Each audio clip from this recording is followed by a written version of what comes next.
إلى أرواح والدينا ومشايخنا وعن جميع المسلمين والمسلمات شهد الله لهم الفاتحة. أعوذ بالله من الشيطان الرجيم.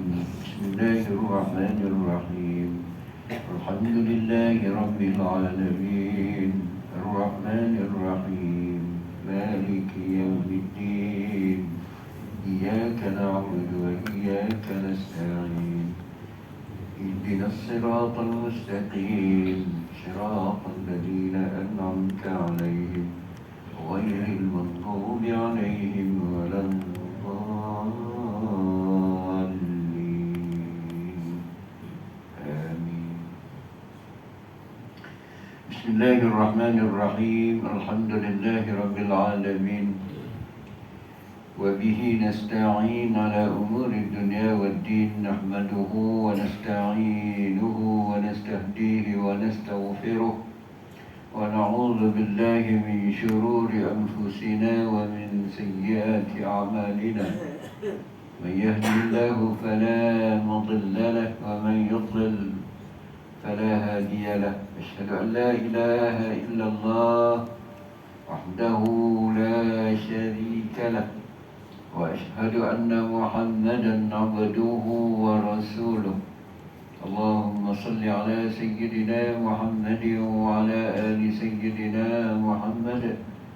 اللهم صل على سيدنا محمد وعلى آل سيدنا محمد. اللهم صل على سيدنا محمد وعلى آل سيدنا محمد. اللهم افتح علينا فتوح العارفين بحكمتك وانشر علينا برحمتك يا أرحم الراحمين يا أرحم الراحمين يا أرحم الراحمين.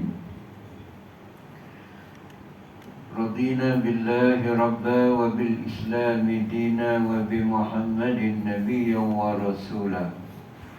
إلهي أنت مقصودي ورضاك مطلوبي. رب اشرح لي صدري ويسر لي أمري واحلل عقدة من لساني يفقه قولي. لا حول ولا قوة إلا بالله العلي العظيم. لا حول ولا قوة إلا بالله العلي العظيم. لا حول ولا قوة إلا بالله العلي العظيم. Al-Fadhil Tuan Imam, Ahli Jawatan Kuasa Surau, Tuan Nazir Masjid, sahabat-sahabat sidang jemaah subuh yang dirahmati Allah Subhanahu wa Ta'ala. Alhamdulillah, segala puji bagi Allah Subhanahu wa Ta'ala.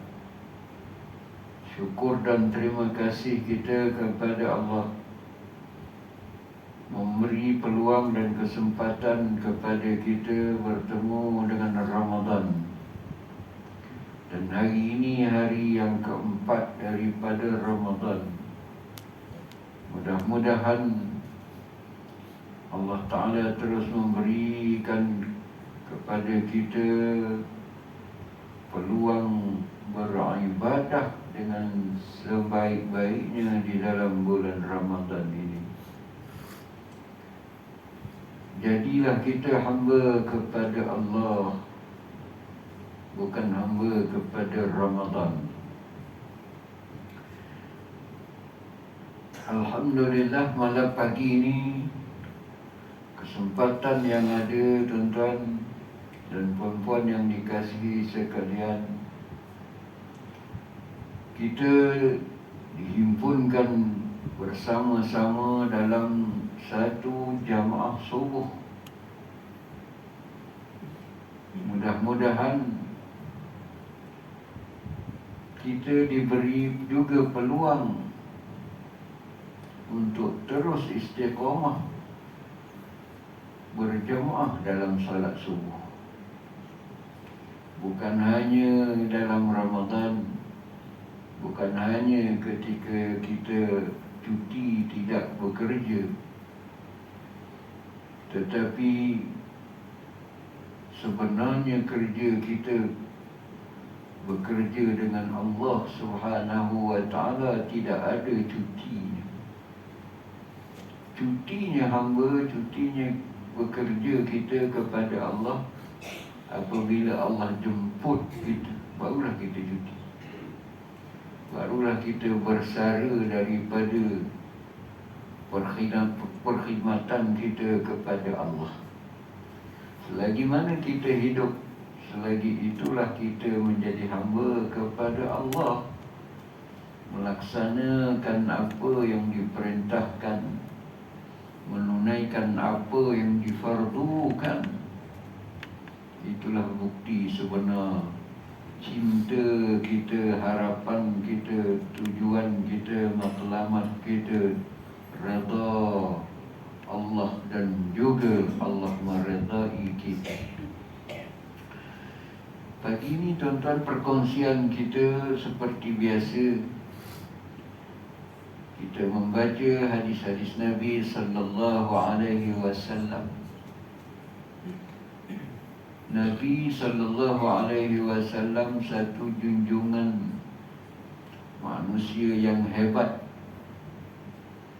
manusia yang mengorbankan dirinya untuk umat ini. Walaupun baginda sallallahu alaihi wasallam insan terpilih, segala-gala yang diciptakan oleh Allah ini tidak ada lebih mulianya, lebih daripada Nabi Muhammad sallallahu alaihi wasallam. Penghulu segala rasul, penutup segala nabi.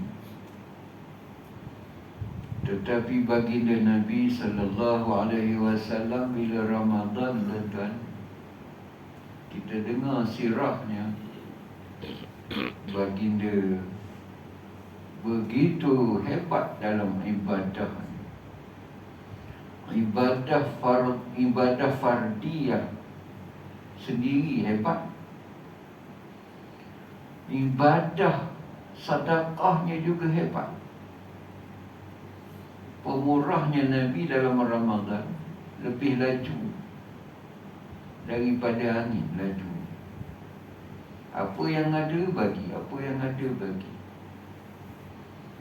Maka yang Nabi tunjukkan itu supaya kita mudah-mudahan dapat mengikuti jejak baginda. Lakukan ibadah dengan kemampuan yang kita ada. Yang mampu bangun malam, yang mampu qiyamlah dia. Yang mampu baca Quranlah dia. Yang mampu duduk selepas solat subuh macam ni, duduklah dia. Yang tak mampu nak buat macam mana tuan-tuan? Yang mampu bersedekahlah dia. Peluang yang diberi cukup hebat dalam masyarakat kita.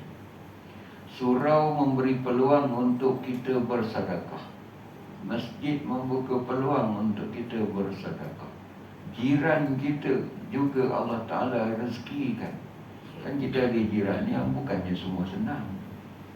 Jadi di situ juga memberi peluang kepada kita bersedekah. Lebih-lebih lagi di dalam Ramadan. Dan kita baca pagi ini tentang hadis yang diriwayatkan oleh Imam Al-Baihaqi.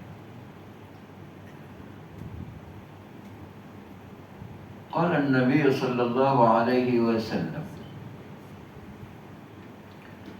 azhadun nasi man lam yansal qabra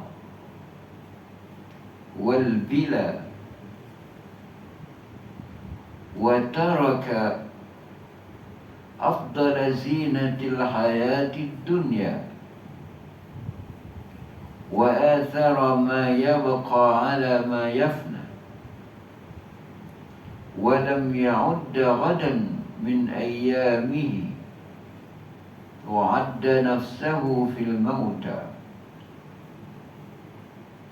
Diterjemahkan oleh pengarang, sezahid-zahid manusia, mereka yang tak lupa akan kubur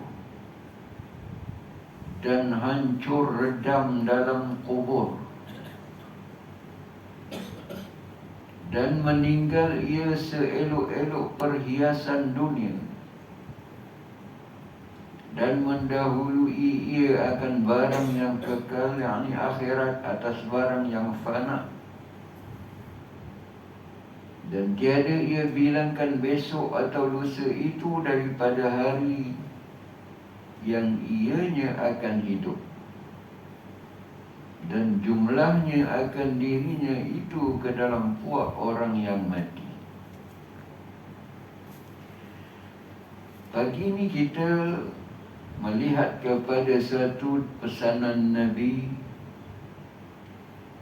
berkenaan dengan hidup kita, matlamat hidup kita, panduan kita di dalam perjalanan musafir ini.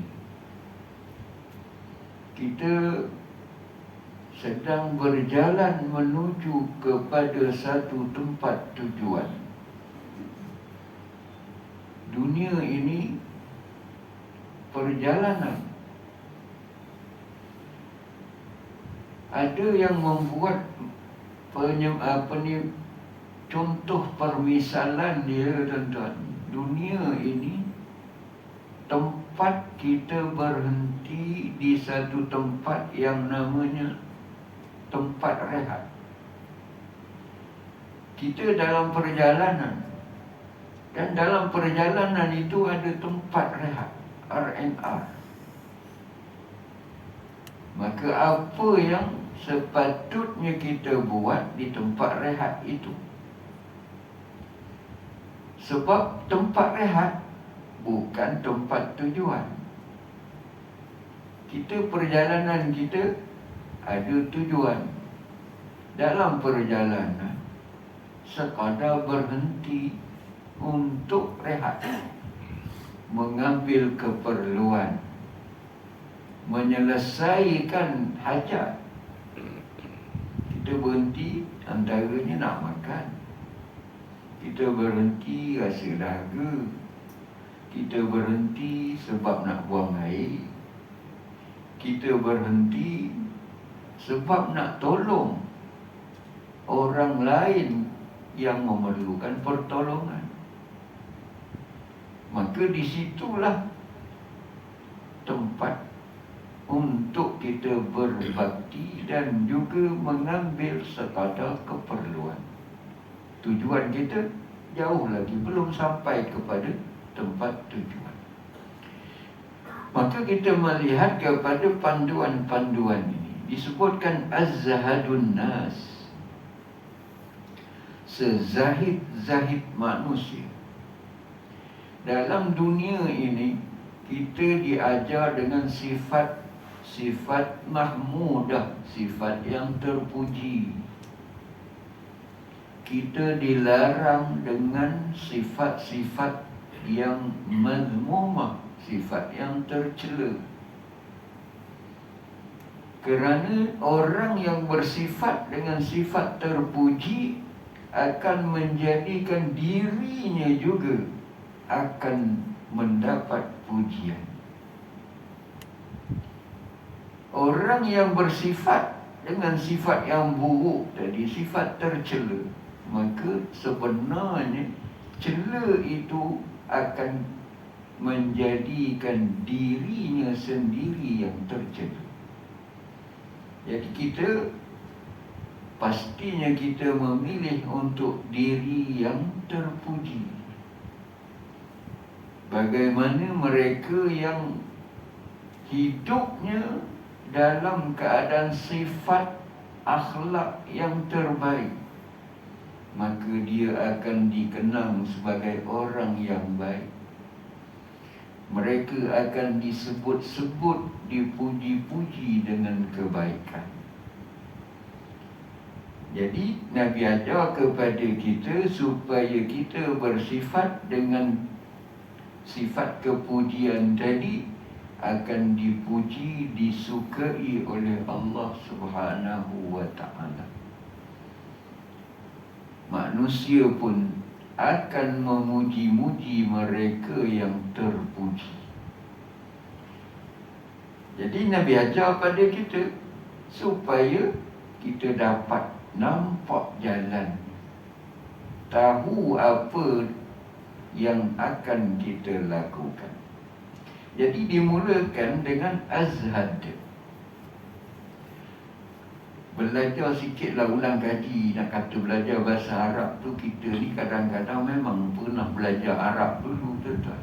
Ulang kaji supaya ingat balik yang pernah belajar dulu. Azhadu, sama barisnya tuan-tuan dengan akbaru. Kita kalau ada teks tu nampaklah tuan-tuan. Itu yang kadang-kadang penting. Ada papan hitam, papan putih, smartboard tuan-tuan, canggih sekarang. Azhadu, akbaru, sama. Kalimah akbaru setiap hari kita sebut dalam takbir kita. Allahu akbaru, Allah akbar. Di sini dalam hadis azhar, kan sama barisnya. Huruf lain tapi barisnya sama. Kaedah bahasa Arab, tengok baris itu baru tahu nak pasang makna yang macam mana. Akbaru, hamzah, alif itu baris atas, kafnya mati, ba huruf ketiga baris atas, ra baris depan. Azhadu pun sama, alif hamzah tadi baris atas, zai baris mati, ha huruf ketiga baris atas, dal di hujung baris depan, sama. Jadi bila sama, tu pentingnya mengetahui dia punya timbangannya, dia panggil wazannya. Tengok baris sama, nak pasang makna tu, meletakkan makna yang tepat. Allahu akbar, Allah maha besar. Dia ada letak perkataan maha. Kalau kabir, besar. Akbar, maha besar. Jadi dalam hadis azhad, jadi tengok terjemahan pengarang, dia kata sezahid-zahid,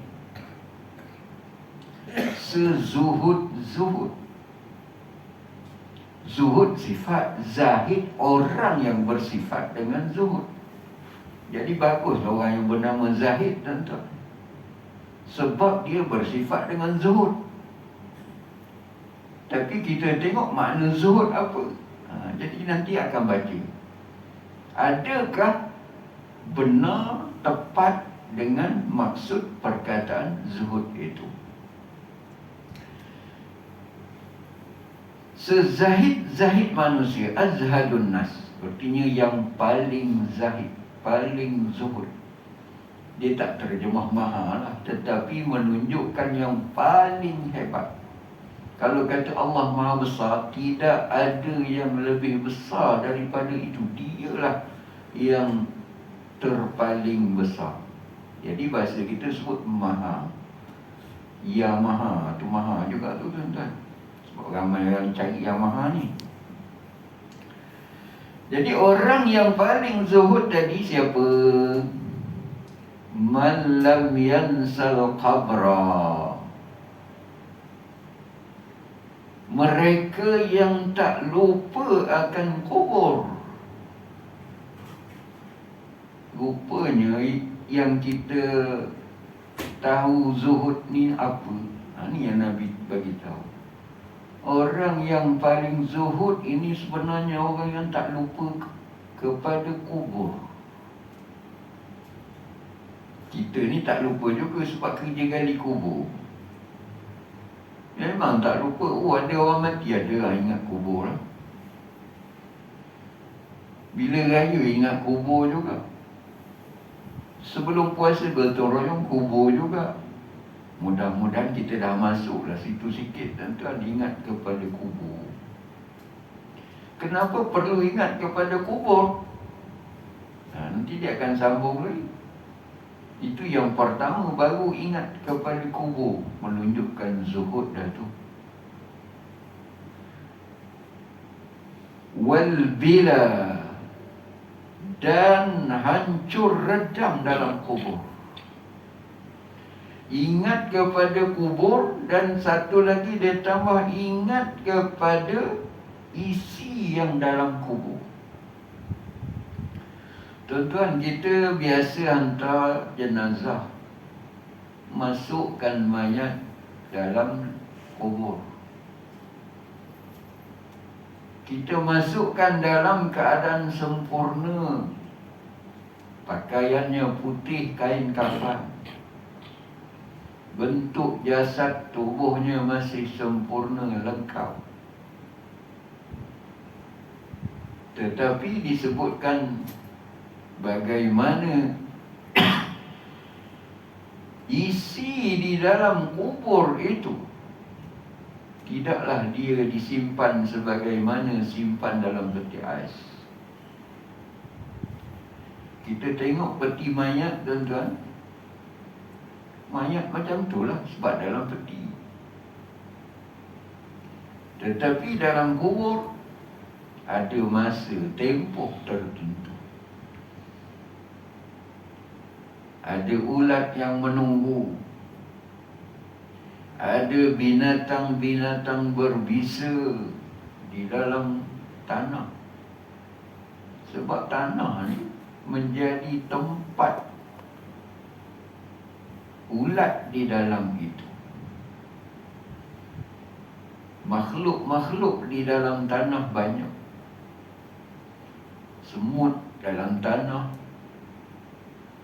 serangga-serangga yang merayap dalam tanah. Apalagi kalau yang namanya virus, kuman, bakteria, berbagai-bagai jenis yang Allah ciptakan di dalam tanah. Maka ingat kepada hancurnya tubuh kita dalam tanah.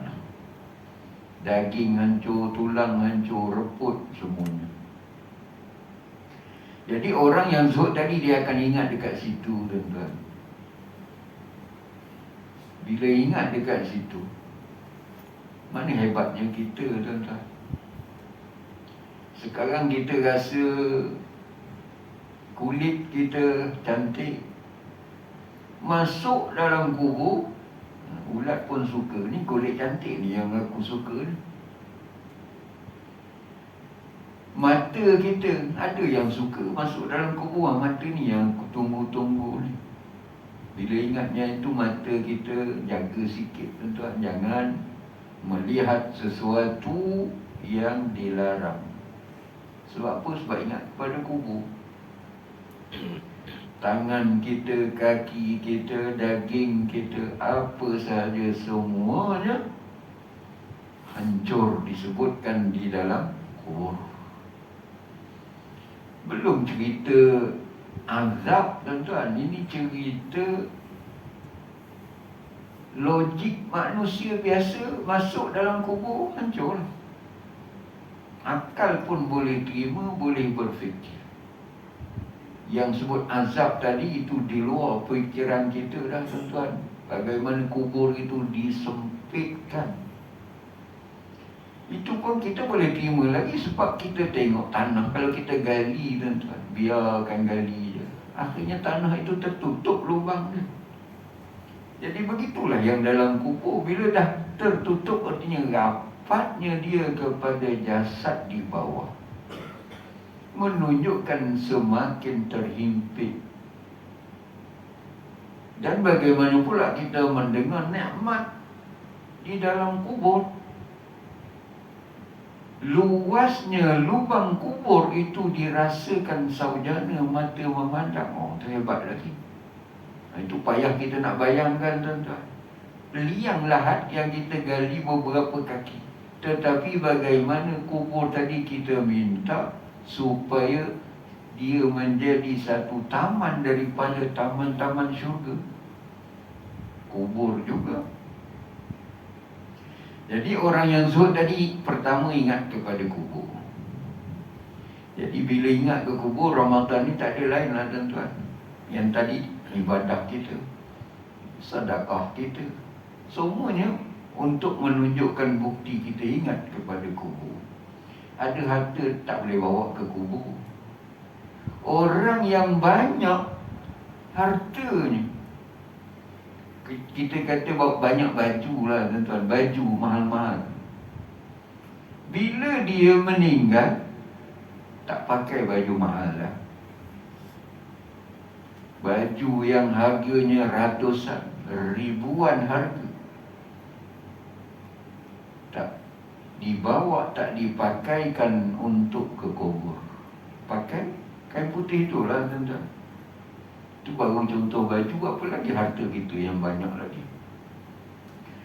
Maka akan menjadikan kita zuhud. Akan datang kita tengok lagi sambung apa kita hadis ini dengan zuhud lagi. Wa taraka afdal zinatil hayatid dunya.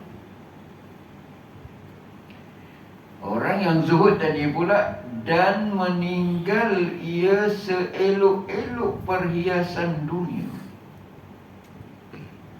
Bila dia dah ingat kepada kubur, bila dia dah ingat kepada keadaan di dalam kubur, dia akan meninggalkan perhiasan dunia. Dunia yang kita ada hari ini disebutkan sebagai mata'un ghururun. Memang perhiasan, tetapi dia penuh dengan tipu daya. Ramai yang tertipu dengan dunia, sebagaimana disebutkan tadi. Dia singgah di tempat perhentian dia, rehat dia, dia tertipu di situ. Sedangkan perjalanan dia masih jauh untuk sampai ke tempat tujuan, tetapi dia tertipu dengan tempat rehat. Takkan kita nak beli banyak-banyak dekat tempat rehat tu, nak bawa apa tuan-tuan? Adakah kita berlama-lama di tempat rehat itu? Tak lama.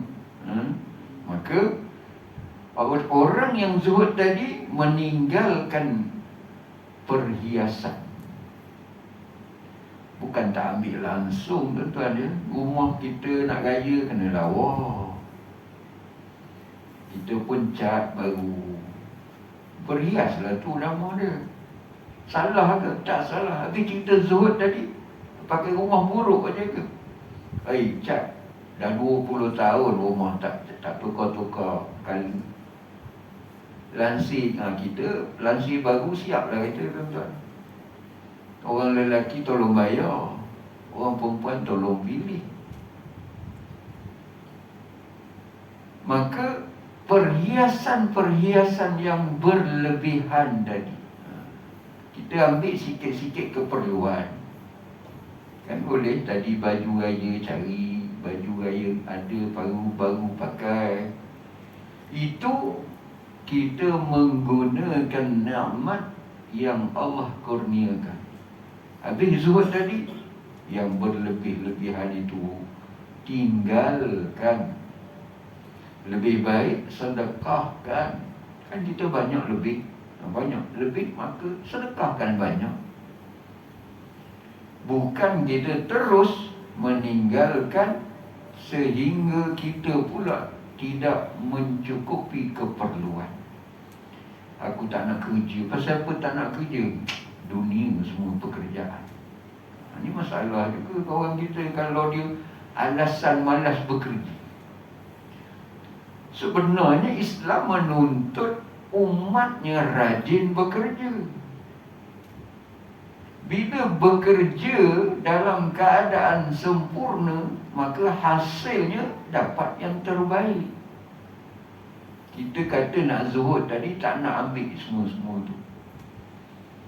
Tanam pokok, ikut SOP pokok tuan-tuan, cukup bajanya, cukup airnya, mengeluarkan hasil yang baik. Itu Islam nak. Bukan kita kata meninggalkan tadi, biarlah pokok tu tak payah berbuah pun tak apa, aku zuhud. Semuanya konsep-konsep salah dalam memahami tuntutan. Kita buat yang terbaik, hasil yang terbaik, kegunaannya untuk ummah seluruhnya. Baru yang sebenar sepatutnya kita buat. Okey, dia kata tadi meninggal ia seelok-elok perhiasan dunia. Wa athara ma yabqa ala ma yafna. Dan mendahului ia akan barang yang kekal, iaitu akhirat, atas barang yang fana. Ini ajar lagi. Orang zuhud tadi ialah mendahulukan akhirat berbanding dengan dunia. Dunia akan binasa. Dunia ini fana. Melebihkan akhirat, mengutamakan akhirat, meletakkan kepentingan akhirat, baru nama zuhud. Bukan orang miskin tuan-tuan ya. Orang miskin tak mestinya zuhud. Orang kaya kadang-kadang lebih zuhud daripada orang miskin. Kita kadang-kadang tadilah konsep kita salah bila zuhud tadi. Bila tengok orang kaya pakai kereta baru, dia ni tak zuhud ni pakai kereta baru. Habis yang zuhud tadi apa? Zuhud pakai kereta buruk je. Itu konsep yang salah. Disebutkan orang zuhud tadi mendahulukan akhirat. Kita ni kalau Ramadan ni kadang-kadang kita pun tak tahu nak tengok, nak kita ni dahulu dunia ke dahulu akhirat. Kalau hari biasa, surau kita tak penuh. Bila Ramadan penuh, dunia ke akhirat. Maka kalau orang yang zuhud tadi mendahulukan akhirat, artinya mendahulukan kepentingan yang melibatkan Allah. Itu nama akhirat. Suruhan Allah, perintah Allah. Dan dunia menarik sebab dia memang diingatkan kepada kita tadi tentang kesedapan dunia. Kalau subuh ni tuan-tuan, kira orang zuhud lah datang surau ni. Kalau nak kira sedap dunia, di rumah lah sedap. Sejuk di rumah. Walaupun di surau ni pun sejuk juga. Tilam di rumah lagi tebal. Selimut, oh sedap sangat di rumah. Tapi oleh kerana kita tadi mengutamakan kepentingan akhirat, datang ke surau. Mudah-mudahan tuan-tuan masuklah kelompok mereka yang disebutkan azhadun nas, mengenepikan kepentingan dunia. Peribadi kita dunia, tuan-tuan. Kita ada kepentingan peribadi dengan kepentingan umat. Utamakan kepentingan umat. Itu sanggup berkorban, mengorbankan dirinya sendiri. Tapi kalau kepentingan dirinya diutamakan, tak peduli bangsa, biarlah bangsa hancur, biarlah bangsa dihina, yang penting aku selamat. Ini dunia lah tu. Kepentingan dirinya sendiri. Okay, disebutkan tadi meninggalkan barang yang fana, iaitulah dunia. Walam ya'udda ghadan min ayyamihi. Dan tiada ia bilangkan besok atau lusa itu daripada hari yang ianya akan hidup. Ini makin tinggi lagi lah tuan-tuan. Sehingga dia merasakan, aku ni hari ini hari terakhir lah. Dan kita selalu diingatkan oleh guru-guru kita, Ramadan ini rasakan Ramadan terakhir untuk kita. Kalau tadi kita salat subuh, rasakan salat subuh tadi salat subuh yang terakhir. Dan pagi ini kita rasakan pagi terakhir. Hari ini hari terakhir. Besok lusa dah tak ada. Maka bila kita ingat yang itu, kalau kata subuh tadi kita rasa subuh ni, ya Allah aku subuh ni akhiran ni. Subuh besok aku tak jamin ada ataupun tidak. InsyaAllah khusyuk dapat lebih sikit. Kalau tak dapat khusyuk 100, dapat khusyuk 50, Alhamdulillah. Sebelum ni 20 je khusyuk. Bila ingatkan, ya Allah, akhir aku ni, dia naik sikit insyaAllah. Apa sahaja amalan kita, perbuatan kita, kalau yang paling mudah kita kata La ilaha illallah, ucapan itu yang paling ringkas. Nampak ringkas tu tuan-tuan, tak semua boleh sebut tu. Kalau kalimah la ilaha illallah itu pun kita rasa ini ucapan terakhir kita, kita akan ucap dengan ucapan yang penuh penghayatan. La ilaha illallah. Aku tak mampu nak sebut la ilaha illallah selepas ini. Maka apabila dalam amalan ibadah ingat kepada yang namanya akhir tadi, kita tidak akan sanggup melakukan perkara-perkara yang namanya jahat. Bila kita dah rasa aku tak mampu nak hidup besok, hari ni hari terakhir, tak sanggup nak buat jahat tuan-tuan. Nak mencuri, aku ni besok belum tentu hidup, takkan aku nak curi hari ni, tak payah. Besok aku belum tentu hidup, takkan hari ni aku nak ambil rasuah lagi. Besok aku belum tentu hidup, takkan hari ini aku nak bergaduh lagi suami isteri. Besok aku belum tentu hidup, kenapa aku nak berkelahi lagi dengan jiran?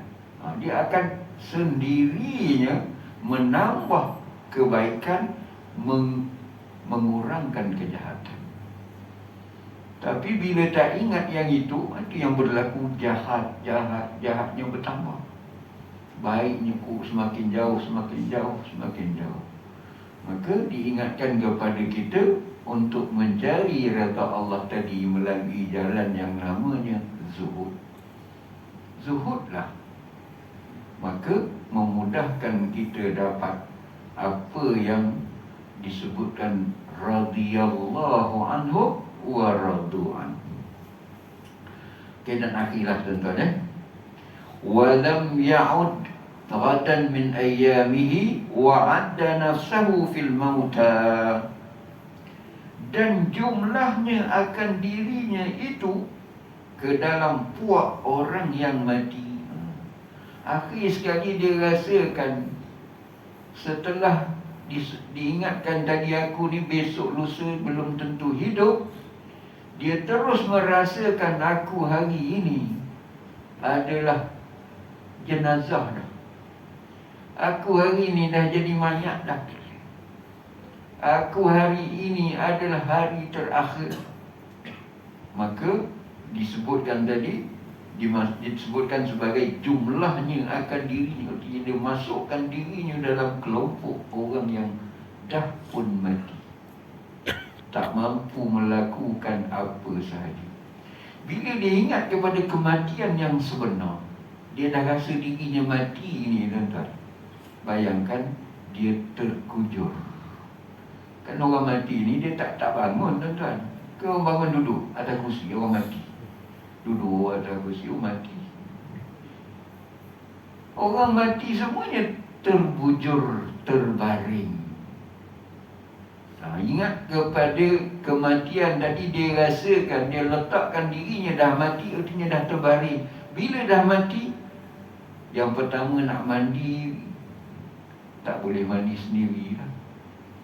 Ada orang mati boleh mandi sendiri? Tak ada, tuan-tuan. Orang mati, orang lain tolong mandikan. Nak pakai baju sendiri tak boleh, orang lain tolong pakaikan baju. Naik kereta sendiri tak boleh, walaupun kereta mahal, orang lain tolong naikkan kereta. Maka bila dia rasa macam itu, tuan-tuan, pasti kita tidak akan berani buat zalim dengan orang lain. Kita takkan berani. Sebab waktu itu kita rasa, aku tak mampu buat apa-apa.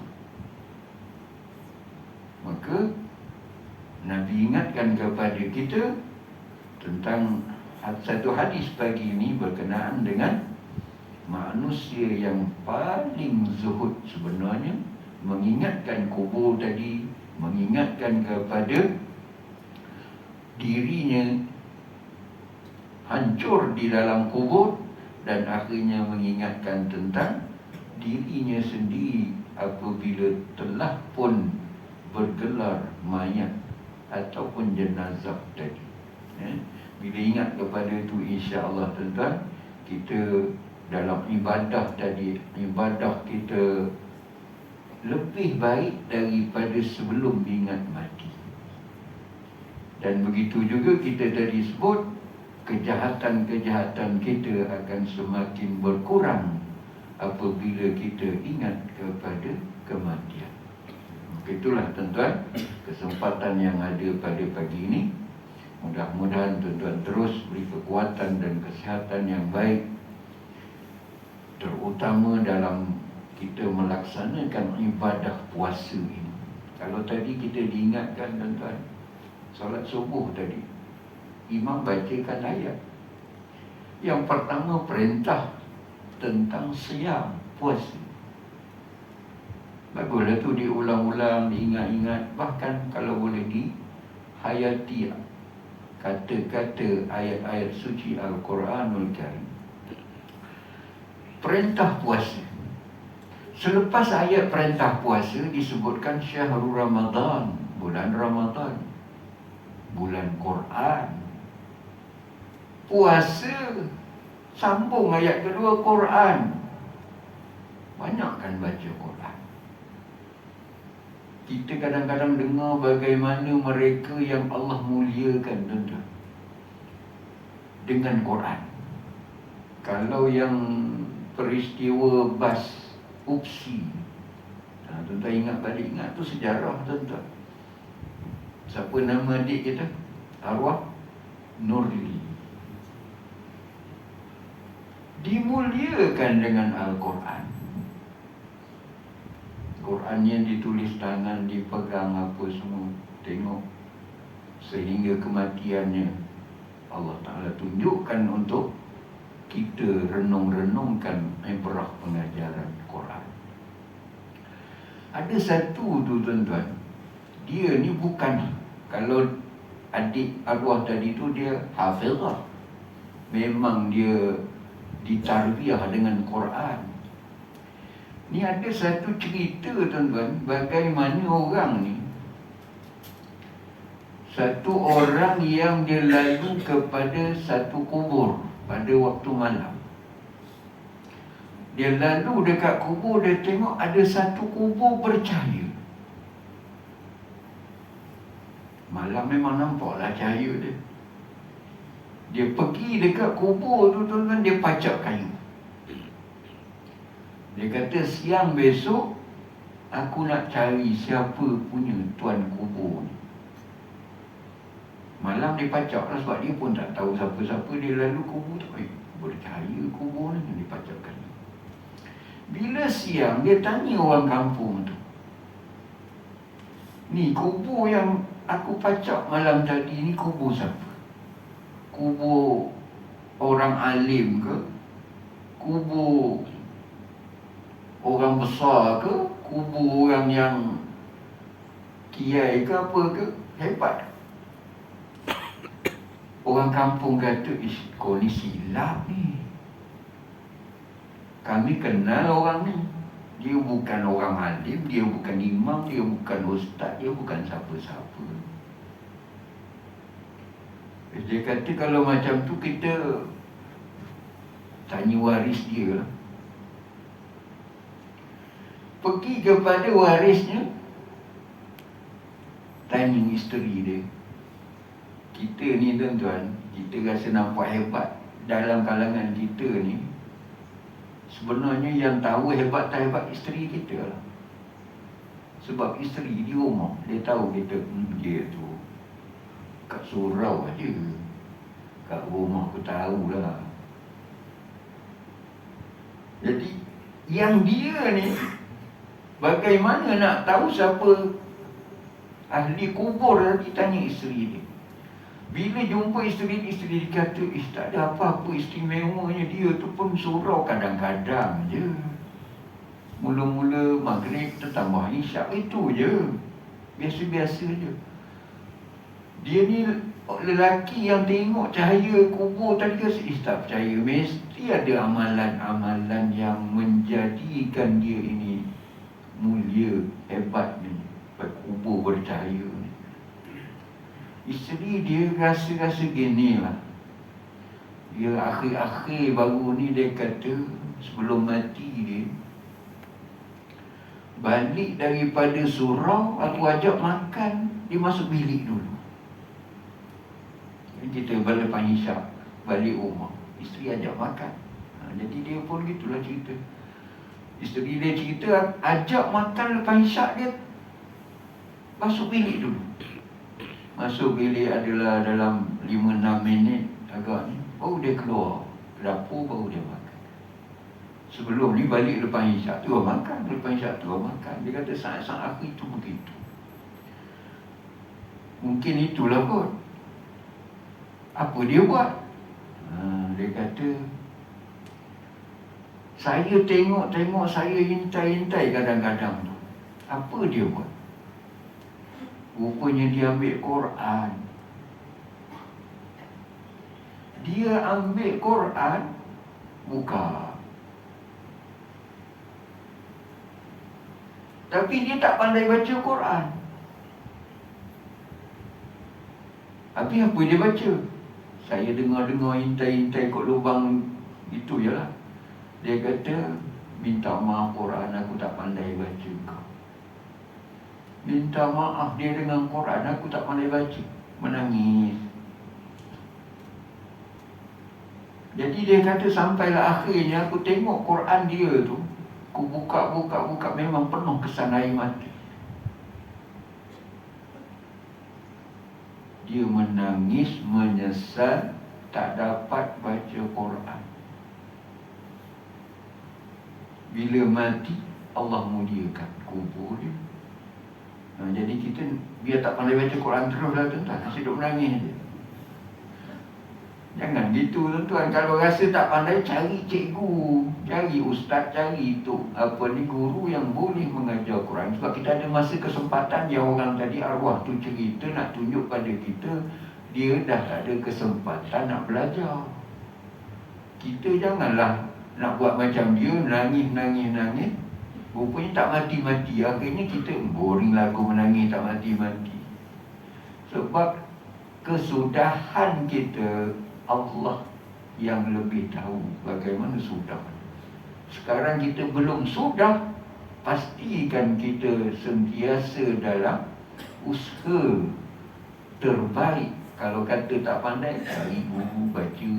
Tak kenal huruf, tanya dulu, belajar lagi supaya kenal huruf. Untuk kita bersiap sedia bertemu dengan Allah Subhanahu wa ta'ala. Jadi itu kemuliaan-kemuliaan sebutkan. Jadi ayat tadi pertama puasa, kemudian syahrul Ramadan unzila fi al-Quran. Quran. Ayat ketiga dibacakan kepada kita tadi, wa idza sa'alaka 'ibadi 'anni fa inni qarib. Doa pula tuan-tuan. Puasa, Quran, doa. Banyakkan doa dalam bulan Ramadan ni, dalam kuliah kita, dalam majlis kita ni, majlis yang dipayungi oleh malaikat. Doa, banyakkan doa. Jangan doa bila nak habis kuliah ni. Jangan doa cepatlah, ya Allah cepatlah habis kuliah. Doa lain, doa minta, ya Allah, pagi ni bagilah rahmat kepada kampung Bukit Kapar ni, ya Allah. Ya Allah, ampunkanlah dosa-dosa kami, ya Allah. Banyak doa. Maka kita tengok susunan-susunan ayat itu, Masya Allah, bukan susun biasa-biasa, susunan yang Maha Esa, yang Maha mengetahui, yang Maha bijaksana. Kita memahami, menyusun apa yang telah Allah aturkan tadi, tinggal kita buat tadi sebenarnya. Jadi itulah tuan-tuan, pagi ini perkongsian kita sedikit sebanyak. Mudah-mudahan Allah Ta'ala memberkati segala usaha kita dan menjadikan kita semakin takut kepada Allah Subhanahu wa Ta'ala. Aqulu qawli hadha astaghfirullahal azim li wa lakum wa lisairil muslimin wal muslimat. Subhanakallahumma wa bihamdika asyhadu an la ilaha illa anta astaghfiruka wa atubu ilaik. Bismillahirrahmanirrahim. Wal 'asr innal insana lafi khusr illa alladhina amanu wa 'amilus shalihat wa tawasaw bil haqqi wa tawasaw bis sabr. Wassalamu alaikum warahmatullahi